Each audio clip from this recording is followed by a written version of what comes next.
I gotta chill. No. You think Are you gonna watch the movie with us? Yes. Are you gonna cry in your room? No. Oh, that's too bad. on your huge pillow? On your huge pillow. Heed pants. Heed pants. No. This is a gargantuan head. Cranium you got there. Yeah. It's got its own weather system.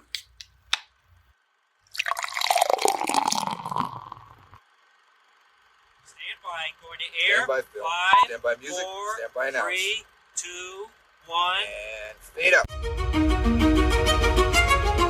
All aboard! And a name on the front is a hell of a lot more important than the one on the back. Don't act like you're not impressed. Turn to page 394. How much you want to make a bet I can throw a football over the mountain? That is so fetch. Dodge, duck, dip, dive, and die. The power of the sun in the palm of my hand. Where's my super suit? Hey, fat lard, come get some dinner. Well, I am not drinking any f***ing Merlot. And I'm gonna try to forget the fact that you're a girl. But dogs can look up. Oh, durga. you tell me what I saw this woman? This is the Polar Express. Well, welcome, everyone, to a brand new episode of 20 Years, 4 Beers. We are a podcast dedicated to rewatching movies from at least 2 decades ago, while simultaneously enjoying a minimum of 4 modern beers. My name is Steve, and this is my big brother, Tim. and we are coming to you from just outside Minneapolis, Minnesota. After recently covering Dawn of the Dead, we figured why not do a somewhat parody of it, and we will be covering another zombie flick in the kind of classic comedy, Shaun of the Dead. Before we start, though, we typically take a few minutes to discuss any new movies or television that we have watched recently. Tim, why don't you get us started? So recently, I watched The Wild Robot. Sure. The animated feature that came out a little while ago with the family. And I got to say, for anybody that's looking for a parental hit you right in the feels, Here. it is just a sucker punch. Yep. It's somewhat heavy-handed at times. You're like, oh, that language of like, oh, this doesn't come with a program. Like, I get it. Sure. But it sneaks up on you. And it's from the people that did How to Train Your Dragon. Yep. And so for me, it was like, okay, if they're involved. But what was really cool was the animation choices.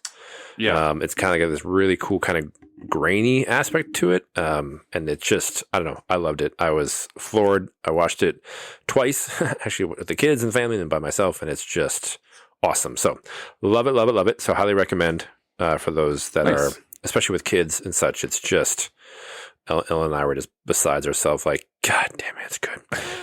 And then, somewhat per your recommendation, had a chance to, if you're a fan of the Alien sci-fi franchise, had a chance to watch the new one that came out this summer, Alien Romulus. And admittedly, when I saw it was coming out, I had zero expectations for it. Right. And I think it was probably tied to the more recent attempts with Prometheus and Alien Covenant. Grand ambitions, but really bad execution. Right. So when you said like, it's surprisingly good, I was like, all right. Yeah. And man, it was good. Yeah. Really surprisingly well done. And the production design, Dude, was shockingly good. Yeah. For like, I thought would be like this low budget kind of thing. And they put a lot of money into it, clearly. And totally recommend it. Loved it. Yeah. I can't speak to Wild Robot, but it is, it's inarguably the third Correct. best Alien film. Yes. Like you cannot tell me there's another one that's better than No, it. absolutely. Again, a bit of a low bar, but And I'm biased towards Alien 3. I Alien love 3 that. I actually do enjoy for the most part. Yeah. It's very moody, but True. Alien 4 is garbage. Terrible. I don't mind Prometheus. I think No. Prometheus would be 4 on that list. Yeah. But boy, I then after watching Romulus, I watched Alien Covenant for the first time. Oh, It was awful. yes. It's awful. Yes. I was like, this is offensively It's a, bad. what are you going for? There was no like, Yeah. story. I mean, at least Prometheus, like, we're going to swing for the fences, have some really heady stuff. Yeah. Alien Covenant is like, let's bring it back to it. It's like, oh, No, it was bad.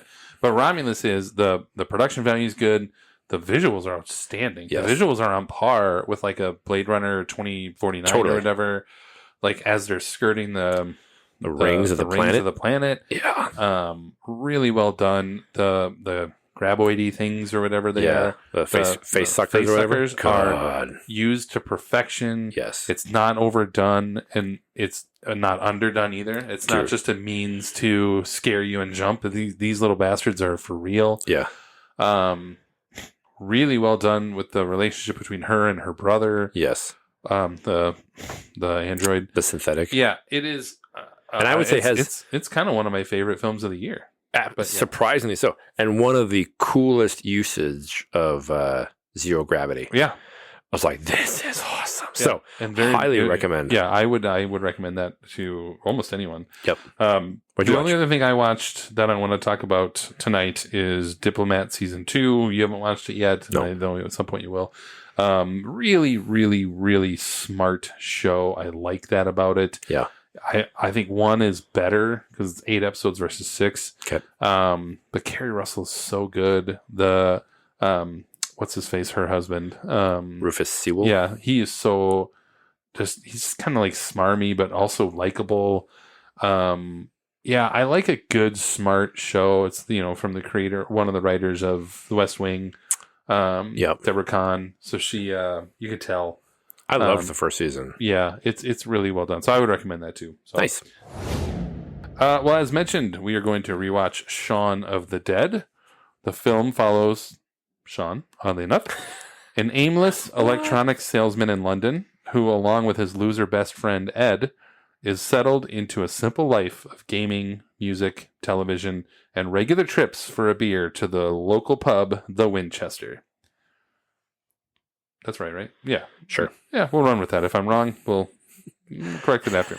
While they are seemingly happy in their middling existence, the rest of the world steps in, as it often does, with a zombie apocalypse.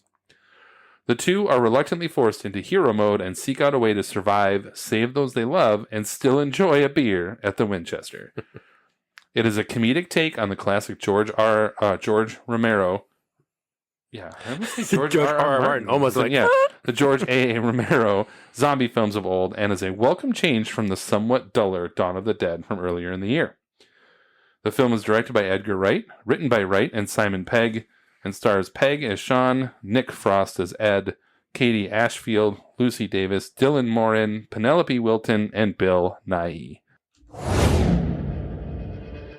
If you guys were the inventors of Facebook, you'd have invented Facebook. This is a social network. You don't have to be an intellectual property expert to understand the difference between right and wrong. Where we take a look back at the critical and fan reception from 2 decades ago. Mark! As usual, Tim takes point on this, so take it away, Tim. You better lawyer up, asshole. Because I'm not coming back for 30%.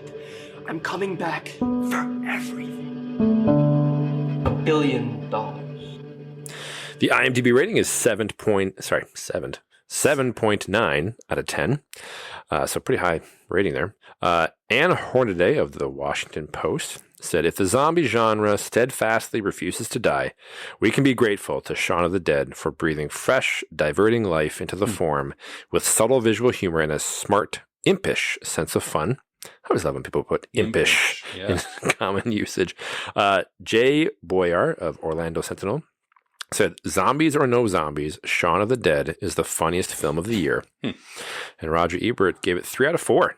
Said, good thing the movie is about more than being just a send-up of zombie movies. Instead, it's treating the living characters as sitcom regulars whose conflicts and arguments keep getting interrupted by annoying flesh eaters. Shaun of the Dead has its pleasures, which are mild but very funny. And Academy Awards, not surprising, no nominations None that year. Very... What? I know, shocking. All right, well, there we go. We are going to pause and rewatch the movie. If you are so inclined, go right ahead and watch along with us. If not, we'll see you on the other side of this break. Here now is Shaun of the Dead. So, what's the plan? Right. We take Pete's car, we drive over to Mum's, we go in, take care of Philip. I'm so sorry, Philip. Then we grab Mum, we go over to Liz's place, pole up, have a cup of tea, and wait for all this to blow over. Why have we got to go to Liz's? Because we do. She dumped you. I have to know if she's all right. Why? Because I love her. All right, gay. I'm not staying there, though. Why not? If we hole up, I want to be somewhere familiar, I want to know where the exits are, and I want to be allowed to smoke. Okay. Take Pete's car, go round Mum's, go in, deal with Philip. Sorry, Philip. Grab Mum, go to Liz's, pick her up, bring her back here, have a cup of tea, and wait for all this to blow over. Perfect. No, wait, we can't bring her back here. Why not? Well, it's not exactly safe, is it? Yeah. The state of it. Where's safe? Where's familiar? Where can I smoke?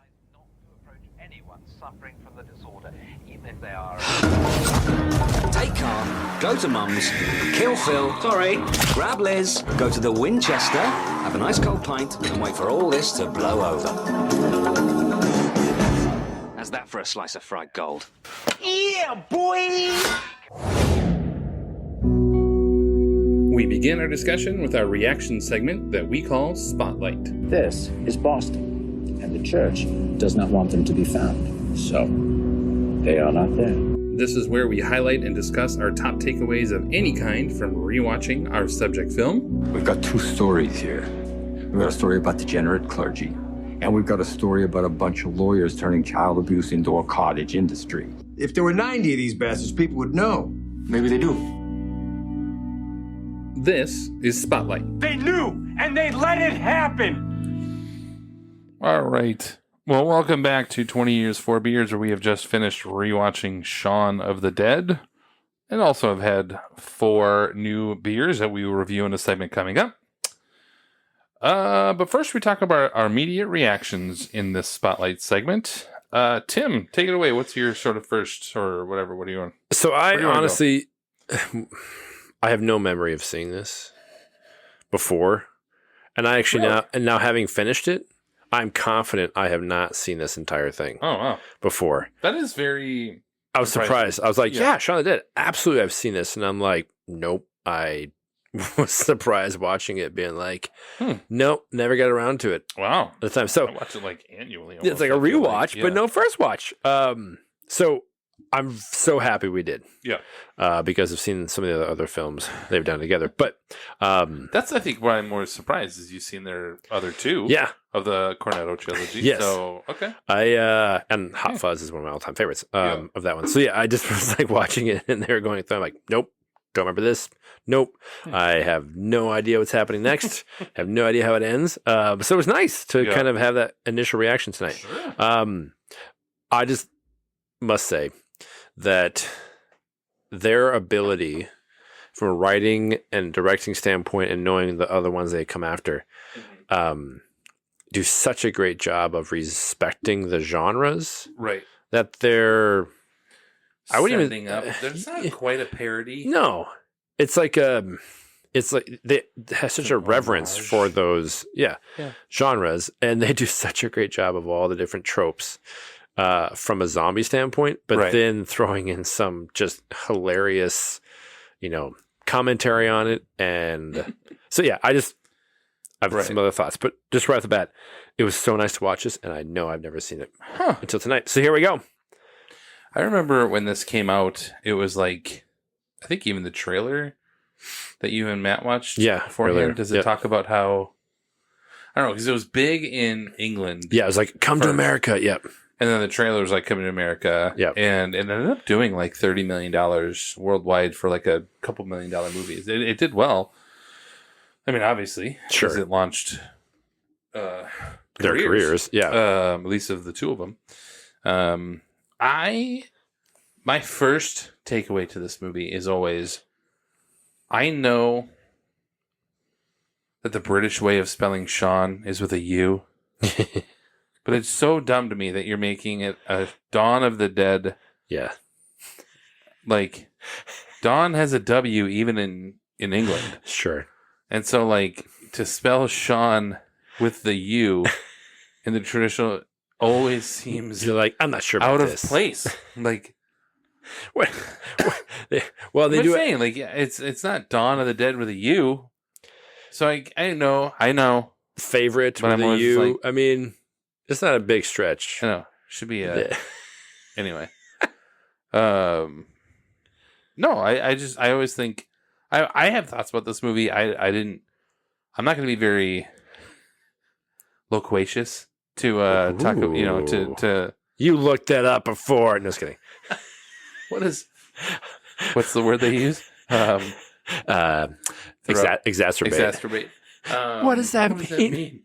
I'm just not going to be because I don't have, a lot of this or the next movie. But my first thought is always like every time I watch this, I'm like, Shaun with a U just seems wrong. You damn bastards. What do you got? It's not a deep thinking movie. What I love about the, again, it's hard to say satire because it's not like making fun of things, but it's using it as a vessel. It's a comedy that is a zombie like a genre. movie. Yeah, it's not. It doesn't. Yeah, I just love the first like 20 minutes where, as an audience member, you go into these and clearly from a trailer or something beforehand, the premise of what's going to happen. And so it's such a great like foreboding where all these things around Shaun are hinting at like the shit's going to go down. Yeah. And so it's such a reverence again for the genre where, he's just this, it's not slacker per se. He's got a job, but he's just like so blah to the aimless. world and just like feels so kind of, yeah, exactly, aimless. And so as the clues and clips behind him in the news and then like these tanks coming through or just like cars, and you can just see like, oh, it's starting to build up. And when he goes to the local shop or whatever that morning of, and it's really gone south, and he's just like stumbling through and whatever, no big deal. It's hilarious because it pays off on these things that we as an audience member are well aware of the tropes and the genre details, but as somebody in the movie has no idea, it totally pays off where it clicks in. It's amazing to me that you haven't seen this Sure, yeah, maybe seen clips or whatever. I know I've seen clips, yeah, but that I love it's the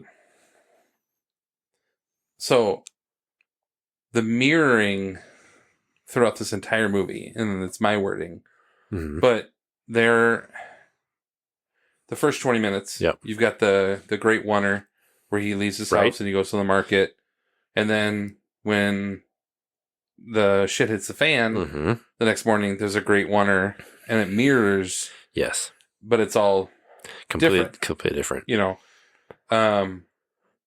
There's just scene in the bathroom with the mirror when he, like a literal mirror when he sees, with the roommate. There's all kinds of, there's shots throughout the movie that in the first half hour are used, and then they reuse the same shot basically, but with zombies in the background. Yeah.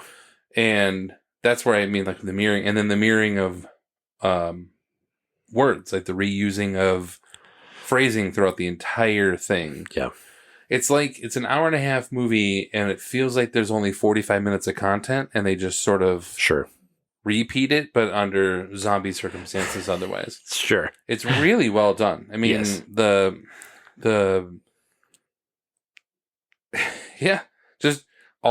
lot of the same phrases are said, but when they're said in different non-zombie connotation times and then like, yes. And later you're kind of like, oh, this totally fits.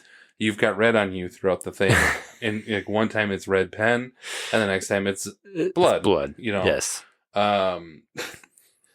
Yeah, I love there's callbacks galore. Like, and you really, I didn't catch the one until this time when we don't use the Z word. It's like later on in it, like an hour later, he's got zombies. Like we don't use the Z word. So anyway, it's fun that you don't recall seeing this, or if you had. Oh, I know I haven't. Yeah, I thought it was like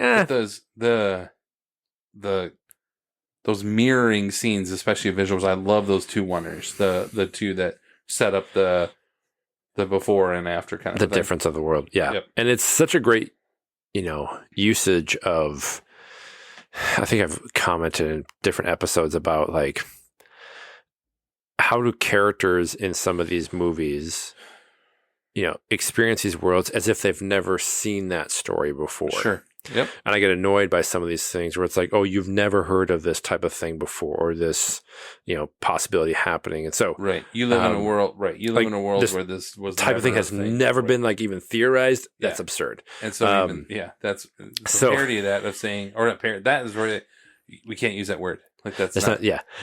But what works is they're just oblivious to it.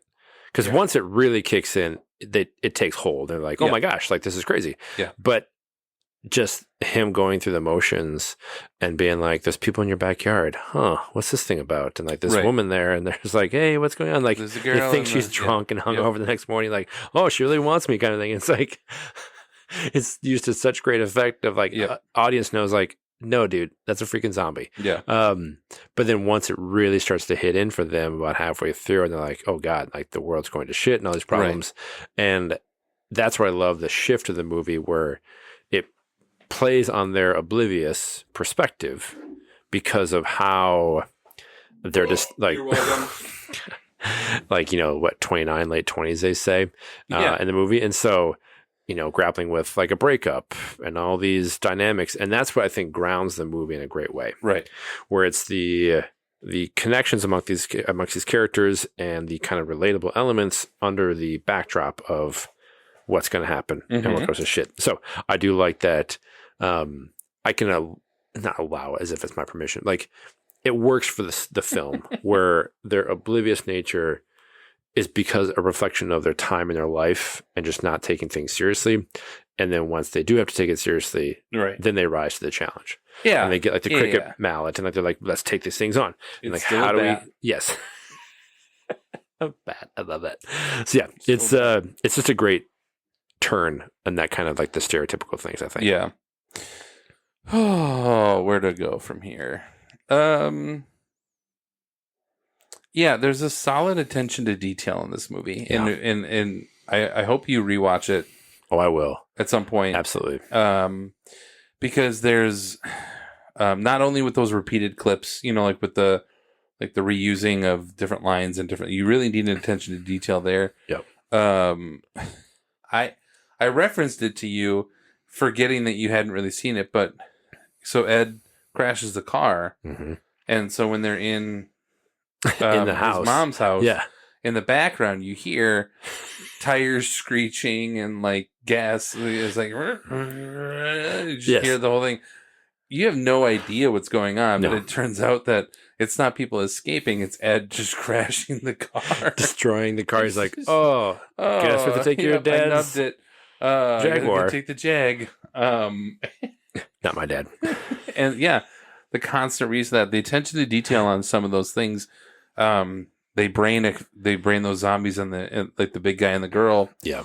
And then they get in the car and he jams on the gas and his white shoes are bloody. It's the only time you see shoes in the entire thing. Huh. And his sneakers are bloody. Yeah. Like they didn't have to be.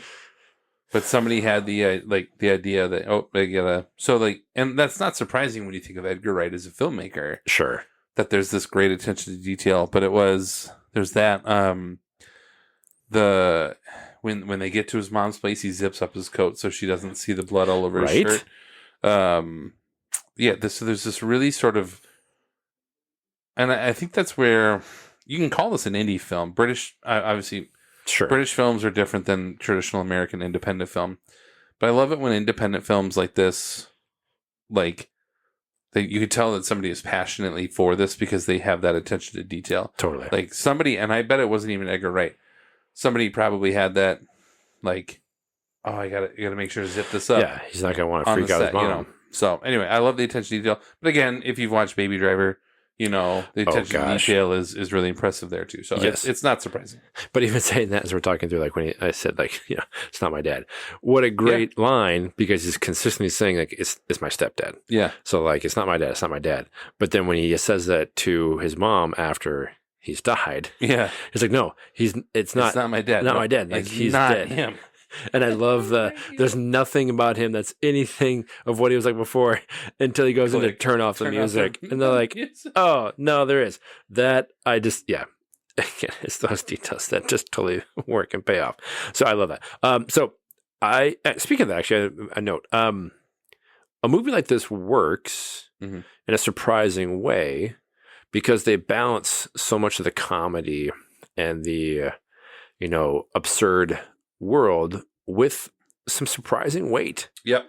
When the stepdad is clearly been bitten and he's going to be dying and takes the time out of this mad dash, running away sequence in the car and has moments where it's like some surprising heft to it, where it's just like, yeah, I treated you like I did because of all these things. And I didn't know, I wanted you to have a father. Yeah. And it's a surprising pivot for a movie that's just like, oh, we're having fun here. It's like, okay, I give him credit for trying to have something because then I think it works well when the mom, unfortunately, has to die as well.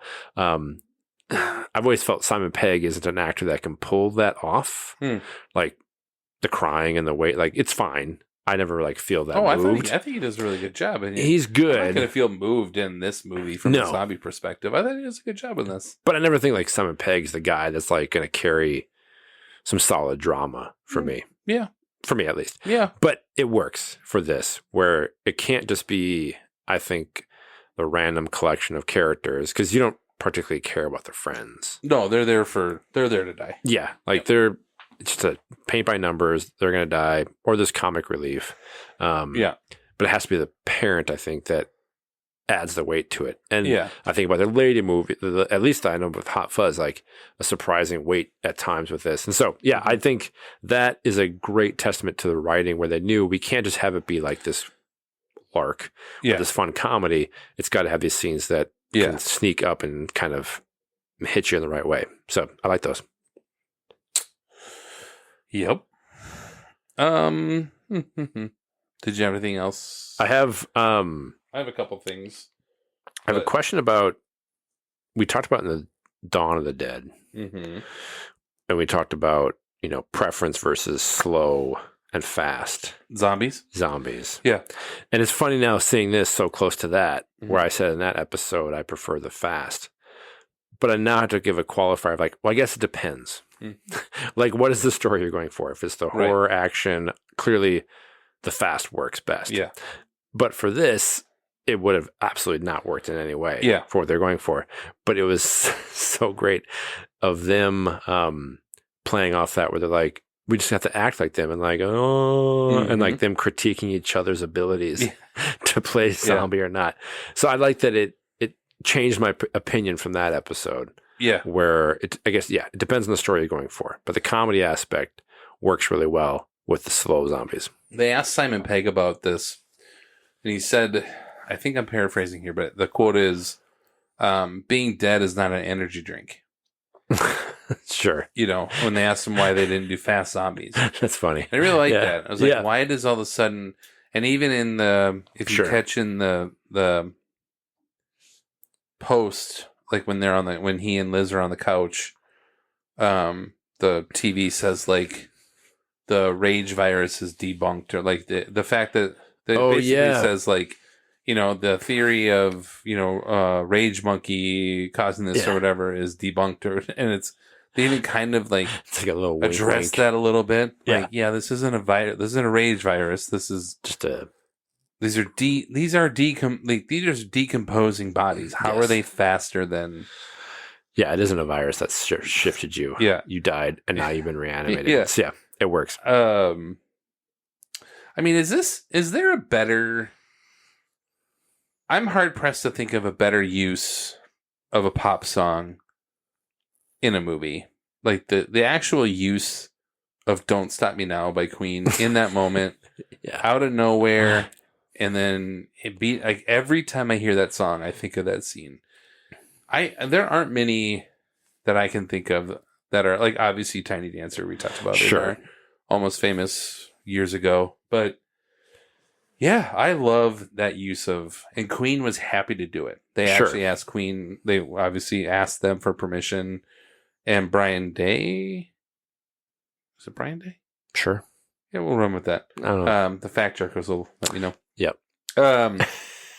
Was like happy to give the permission because they had tried to get a lot of records when they were doing the record scene.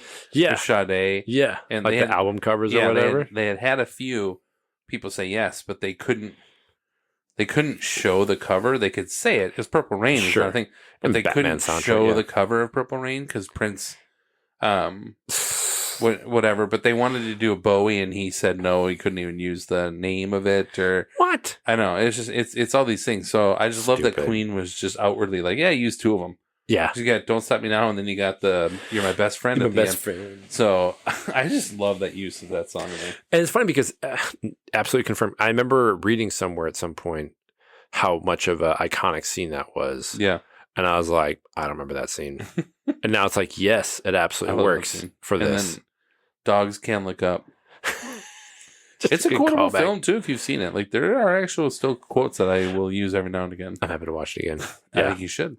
What I'll say is my final point is, very impressed with this. And it's one of those things, having seen the later films that Edgar Wright has done, some with Simon and Frost and Peg and Frost, but some others, can absolutely see the foundation of their future film efforts. Yep. Again, Long Wonder, like you talked about, great usage of soundtrack and songs in the right points. Obviously, Baby Driver, I think might be my favorite that he's done in terms of all the kind of height of his storytelling ability with mixing with sound.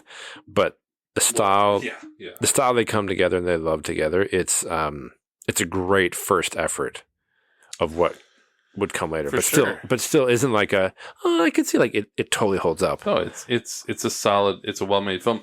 But even like Hot Fuzz has jokes throughout that callback. Yes. I mean, so the swear jar that just keeps coming back, and he's like, "He was fucking murdered." Just gives the mic and preemptively. yes, he does it right away. Want to call back to Hot Fuzz from this when he's trying to jump over the fence. Yep. Yeah. They're like that's the taking a thing, shortcut, and I was like, now I see. Yep. Yeah. Well done, guys. That's great. So I was going to ask what your favorite Cornetto trilogy movie was, but we already know that. Yep. Because Hot Fuzz is the best. It is, and At World's End is fine. It's the worst of the It's three. definitely the weakest. There are people who legitimately think it's the funniest of all, What? or the best of all of them. And Oh I'm gosh, like, bro. Having seen this now, it's absolutely the weakest. Yeah. No, it's definitely Hot Fuzz, Shaun, than that. Yeah. In my Yeah. view, like No, I Hot agree. Fuzz, like I agree. I love Hot Fuzz. It's Yeah, so I'll probably watch it fantastic. tomorrow. Definitely.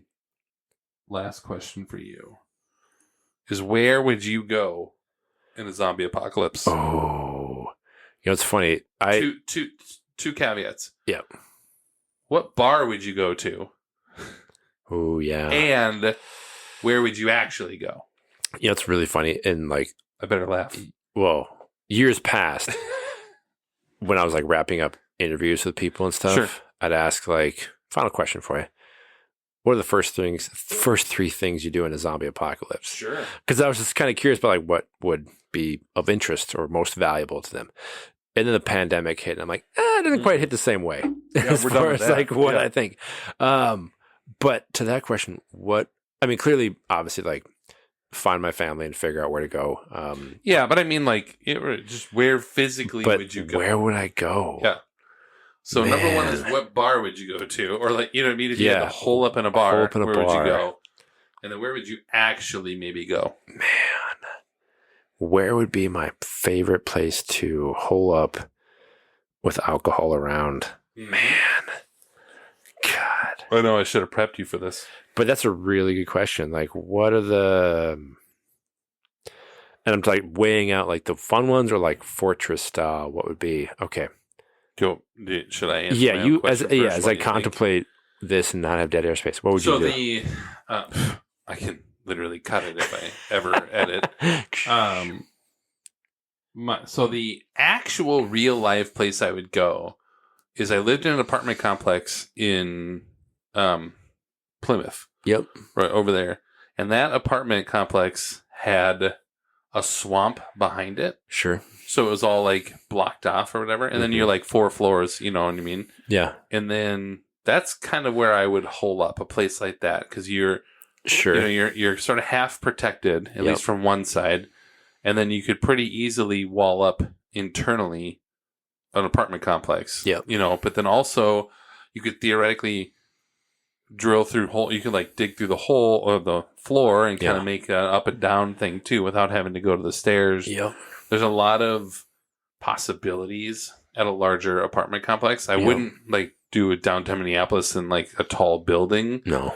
Because there's only so many ways you can go up. Yep. But that would be where I would kind of like initially go, is find a place like that and just wall in. Yeah. But if I were to go to so this is weird, because if I were to go to a brewery, I probably would go to St. Paul Brewing Company. Because it's like literally that old... I wouldn't go for the beer, but it's like that old brewery, and it's just like this fortress style, but I can actually like sort of survive there and have halfway drinkable beer, I guess. But I guess I would probably do something like that, or back channel brewing, because then I got the lake right there. Good access points. I was thinking like oddly enough from like a British pub. I was like the local. I mean, it's not that anymore, but like downtown Minneapolis have that kind of like fortress tile. Yeah, or Brits. Up, you got a little bit that you can be outside in the grass. That's true. I changed mine to Brits. Actually, now we're talking with it. Yeah, I would do Brits downtown because you have access to outdoor and the buildings near you. The buildings, like there's really no like access points. Yeah, I'll do that. That works for me. I'll do Brits. You could pass your time playing lawn bowling. It'll be good. Go. Some good beers. Okay, I like that. It's good. Any others? No, it's good. All right. I'm going up there. I'm going to try it. I'm going to let the jury decide.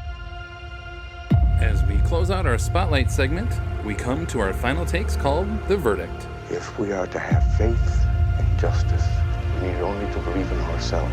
This is where Tim and I give our final verdicts after rewatching the film and decide whether or not the movie held up over the course of 2 decades. Now you get out of here before I call a bailiff and have you thrown in jail. This is The Verdict. I said to hell with it, to hell with it. So for me, a brilliantly fun take on the zombie genre with some surprising weight added in, so the carnage just doesn't feel like empty weight. Yeah. Shaun of the Dead takes its time, to its credit, to establish characters at the beginning and kind of the environment that we come to enjoy and relate to, even if ultimately they feel like, yep, you're going to die, you can definitely deserve to die, you douchebag. But, and actually, sorry, I'm totally interrupted the verdict. What a great friendship with Shaun and Ed. Like, it's a fun dynamic, and like those pieces together, great. Yep. All while but just being damn funny. So, a great first film from director Wright and writer Penn and actor Pegg, excuse me, and enjoyable from start to finish. 4 out of 5 for me. Highly recommend it. Yeah, Shaun of the Dead is something that our generation had never really had up until it came out, which is a smart homage of a genre film. It's not quite a parody. No, we had the scary movie stuff and like that sort of that raunchier version of the airplane films. Sure. Those parodies, like a setup. But yeah, smart homage of a genre film, an inspired creation from the mind of Edgar Wright and Simon Pegg, featuring really well thought out set pieces, jokes that land throughout, and a surprising amount of heart, actually, considering. Shaun of the Dead is not a thinker of a film, but is an enjoyable, but it is enjoyable for all 90 glorious minutes. Like the movie, this verdict is short and sweet, 4 out of 5. Nice. Come on, not my beer. With our reactions and verdicts to the movie out of the way, we move on to the reactions to our beers that we drank while rewatching our subject movie. And if you want to have sex with a disgusting bad brewer with a terrible attitude, this is where we take a look back at our beers and give our expert ratings for our drinking buddies. Ugh, whatever. Hey, here's the truth. This is Drinking Buddies. Let's get weird. So our beers tonight, in honor of the film that we watched, we're very focused on what would you enjoy. Again, it's a very loose interpretation. I mean, yeah. What would be provided, or maybe an option, especially in England, if you were at a pub. Yep. And so it was one of those things of, okay, forget American beers. We're going across the pond and we're going to enjoy them again. Loose interpretation. Yeah. It is what I expected, I would say. So our first beer of the night is from Britain. It says imported. Boddington's Pub Ale. Mm-hmm. They're, just a big old pint since 1778. Yep. In Manchester.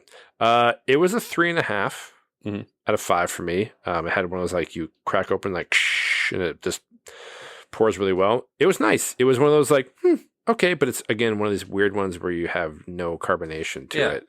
Because in 1770 something apparently they didn't have any wasn't a thing carbonation, which I don't think they did because that would require pressed air and whatever. Wasn't a thing. Yeah, it was fine. It again. Kind of what I expected. So yeah, I think you're going to see some average ratings across the board. I have 3.5 out of 5 as well. I mean, I actually didn't even. I have no. I have no ratings on them. Yeah. I know what I'm going to give them all, Yeah. and I've had all these before. But yeah, and then we had Harp Lager, a product of Ireland. And yes, this is definitely one that we've had. What'd you call it? Your gateway beer or whatever. This is the beer that made me like beer. Yeah, you're like okay, and for a lager, it's not that bad. I think of like great. Bud Lights or the other shit out there. It's like or just Buds or whatever. But Coors. Like, yeah, it was good. I had a 3.25 out of 5 for me. Not Less great than the Boddingtons. Yeah, I would take the Boddingtons a little bit more than the Harp, but yeah, I have 3.75 on Harp. I think it's having just recently drank Boulevard Wheat again. Sure, and it's got kind of. The reason I like it is lagers tend to be, I don't know if it's more malty, maybe, I don't know, but this has at least a little sweetness and a little bit of more, like, more flavor to it. Yeah, it was super easy drinking. Oh, I love. Harp on a hot day, yes, please. 3.75 for me. I can never besmirch Harp because it is the reason why. Because up until I had Harp, I had only ever had Coors Light in my life. Oh, sure. And that was just it. And I was like, oh, that's what beer is. And I was kind of like, going to Harp, it was kind of going, oh, wait, this can have some flavor to it. And I can see what they're talking about. Right, yeah. So, and speaking of that type of, gateway option, a bit of a polar opposite maybe for you. But out of, I guess it's not really brewed that much over in England anymore, but whatever. Newcastle Brown Ale. This was definitely like one of my staples. It was all the time. Yeah, when I first was enjoying beverage, I'm like, yeah, and I like the brown ale feel. A 3.5 for me. It was just fine, easy drinking. I think all these are like 5% or less. So that is one thing about. So like they're like, just take it British easy. beer. It is not very, or European beer in general. True, it's not very strong. Yeah, 3.5 out of 5 for me. No notes. I always think, but I will say Newcastle smells weird to me now. Really, it's got like a fishy smell to it. Sure, I just kind of like I don't know what it is. I don't know. It's 3.5. It's Newcastle. Yep. And then we end the evening with Samuel Smith. I like this, like so many things on the label. Samuel Smith, Old Brewery, Tadcaster, the celebrated oatmeal stout. I like this. It's a small, fiercely independent, family-owned and operated brewery since 1758. Mm-hmm. That's pretty incredible, even though it's imported by Washington Brewery. But no, it is, yeah. It was a 3.5 for me in terms of, I didn't expect much. It was nice to have like a darker option to end on. I guess I'm more used to like American-style oatmeal stouts. Creamier, maybe yeah, a like little kind of smoother. heartier, heavier. It was definitely like, okay, it's like a more brown stout, if you will, than the Newcastle. But yeah, it's 3.5 for me. I like Sam Smith's a lot. I mean, I think it's 3.75 for me just because, like, again, like Boddington's has not a lot of flavor. There's not a lot, you know what I mean? Like, so Sam Smith, like these oatmeal stouts, at least kind of come in with a bite to it, a little flavor. Would I like it more boozy? Sure. But no, I have 3.75 out of 5. Yeah. So overall, it was an interesting night of just like let's lean into the pub feel, and I was not impressed nor disappointed.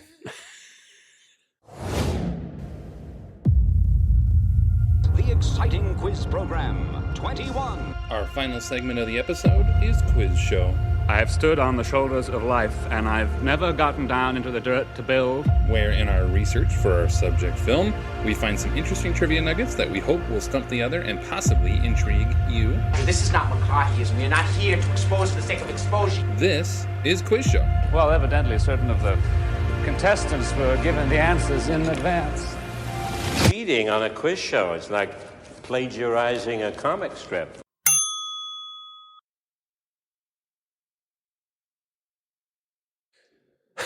There we go. I totally just hit the wrong button. We were muted for a second. I'm going to leave it. Ended.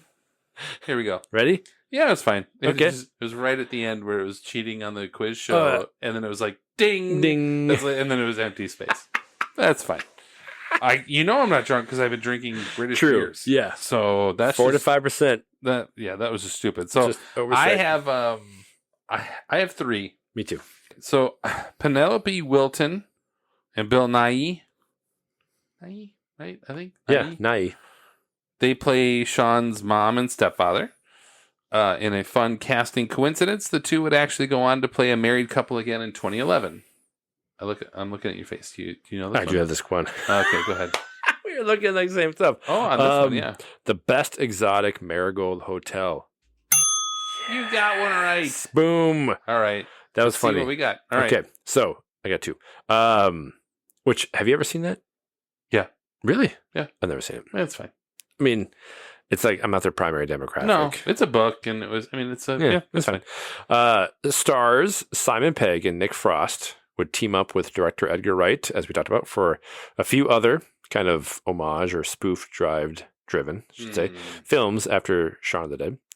Yet they actually all worked together prior to Shaun on what 2-season British comedy show from 1999 to 2001. Mm-hmm. Spaced. Nice. Have you ever seen it? I have not seen it. That's good. But you can kind of tell that they wrote for TV when you watch what they... The dialogue. Yeah. Yes. I mean, you can really kind of tell that there's long season payoffs that a lot of time... I mean, yeah, it's really good. Yeah, it's a good show. It's not like a classic. No. It's like under the radar. It's quite enjoyable. Right. All right, well, I'm going to ask another Penelope Wilton question. Oh, gosh, I will not get this one. So, because why not? So, the role of Barbara, played so sweetly by Penelope Wilton, which is obviously Shaun's mom, was originally offered to what Academy Award-winning British actress who ultimately turned it down due to wanting a funnier role? Older British Academy Award winner? Yep. That's like... You have a few. A few. Shit. I'm going to go Emma Thompson. It's a good guess. But it is wrong. Not right, damn it. It's wrong. It is Helen Mirren. Was really? Offered. Yeah, she read it and liked it, but she said that she would want to play Ed because it's the only funny role. Like, it was like the funniest role or whatever. But apparently, well, and they're like, Helen, hold up. Do you have another question on casting? I do not. Okay, no. yeah, because I guess Kate Winslet was also considered for the Liz or whatever. Yeah. So, but they went with they wanted to go with unknown. Yeah. They had these relationships with these people from space. They wrote the roles for Liz and for Barbara. They actually wrote the role for Barbara for Penelope Wilton, but then the studio was thinking, get bigger names. Sure. But yeah, Helen Mirren turned it down. Oh, I had no idea. That's a great... Which I think she would have been funny in that. Yeah, it would have been good. But she was too sweet. There's no funny role. There's no funny parts necessarily. No, she had to be just kind of like a regular kind of little mom. Although I did laugh when she's being a zombie and just going like... Yeah, it's true. Her noise is it. It was good. So... As we talked about, Shaun of the Dead is the first in what would eventually become a theme-inspired trilogy for Pegg, Frost, and Wright, with Hot Fuzz, a send-up of buddy action murder mysteries, and At World's End, a take on sci-fi alien invasion films. These movies have come to be known as the Cornetto Trilogy, due to different flavors of Cornetto ice cream cones being featured prominently in each. Can you guess the flavor of ice cream associated with each of these films? The flavor of ice cream. So, like, I mean, because obviously... It's like super subtle as you watch it. I was like, I had found the trivia before, and I'm like, okay, they do talk about it briefly and what he's eating. So, I mean, because, like, in here, it's an ice cream cone. Yep. But, like, so by flavor, do you mean vanilla? Or what do you, like, or is it just ice cream cone? There's ice cream cone, but they have specific flavors. All right, I got for it each wrong. one. I don't want to get, yeah. So it's strawberry for Shaun of the Dead. Okay.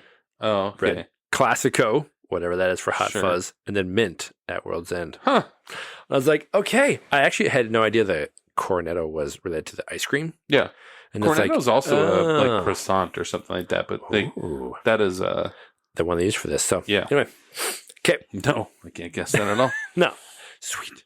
Okay, is that it for you? Well, yeah, that's my over. crossed over. Yep. So Shaun of the Dead was successful enough to have serious discussions of a sequel, and while one titled "From Dusk Till Shaun" was considered, it was thankfully decided that the movie was good enough on its own. However, in 2018, a mock-up poster of From Dusk Till Shaun makes a brief appearance in an animated film, thus somewhat completing the circle of having a sequel. In what classic 2018 animated film did this poster appear? 2018 animated film. Yep. I have no idea. I mean, you know film. I mean, okay. What would have been okay with comics, like, or poster movie? Trying to think of like a movie themed. I can't think of it. Well, I'm going to give you a wrong, but then I'll give you a clue. Okay. What's like one of the best animated films of the last 10 years? Well, they can't. Well, that was in the pandemic. The first one? The Spider-Verse? Yeah. Really? Yeah. I'm trying to find a picture of it here. Oh but my yeah, gosh. That's so fantastic. When he's swinging through. Oh my gosh. When he's swinging through somewhere. That's great.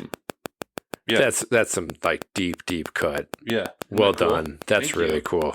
I'm getting some weird clicking. Hang on. I don't know why. Click. I think it might be the phone. Oh gosh. Like, you know what I mean? Oh, Like, 'cause you're some sort of interference. I don't know. Anyway, that's really good. Nice. Okay. Is it Into the Spider-Verse? Yeah. That's the first one. Yeah. Yeah. So I was like, I didn't know that either. That's crazy. Yeah. They just, when he's swinging through one of the Spider-Verse, I guess, there's From Dusk Till Shaun in the background. Nice. Very good. All right. Well, that brings us to the end of the episode. Be sure to find all of our previous episodes on your favorite streaming platforms and watch out for our upcoming episodes on Team America World Police, The Incredibles, and Ray. Find us on the web via the metaverse of Facebook, Instagram, and Threads, and head to 20years4beers.com for more info. We want to say thank you for taking the time to listen and for clicking that like or subscribe button on your devices. This has been 20 Years 4 Beers. My name is Steve. I'm Tim. And thanks for listening. Thanks. Loquacious to talk, to what does that mean? I think she's drunk and hungover the next morning, like, oh, she really wants me, kind of thing. It's like, and I was not impressed nor disappointed. I'm not drunk because I've been drinking British beers.